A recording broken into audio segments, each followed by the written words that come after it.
আসসালামু আলাইকুম। আজকের ক্লাসে আমরা শিখব ডিজাইন কি বা ডিজাইন প্রিন্সিপাল কি? ডিজাইন আপনার যে মনে যখন আসে তখন আসে যে কি সুন্দর চারিদিকে একটা ডিজাইন আপনি তৈরি করে ফেললেন। ডিজাইন হচ্ছে আসলে একটা ধারণা। আসলে একটা উম থিংকিং, পরিকল্পনা বা সমস্যা সমাধানের সৃজনশীলভাবে গঠন ও বিন্যাস করার প্রক্রিয়া। মূলত রং, আকার, লেখা, ছবি ইত্যাদি উপাদান সঠিকভাবে আপনি বসিয়ে যদি একটা কার্যকর উপস্থাপন করতে পারেন, যে ছবি বা যে ভিডিও, যে ইমে যে অ্যানিমেশন এর মধ্যে কোনো একটা মেসেজ আছে, যেই মেসেজটা আপনি দিতে চাচ্ছেন সেটা সুন্দরভাবে সেই মেসেজটা প্রকাশ পায়, তখন সেটা হবে ডিজাইন।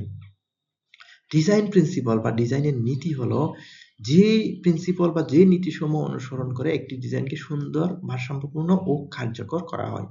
মূলত একটা যদি আপনি ডিজাইন করতে যান, আপনাকে বাস্তবধর্মী চিন্তা করতে হবে। বাস্তবে এই বিষয়টা কেমন হয়?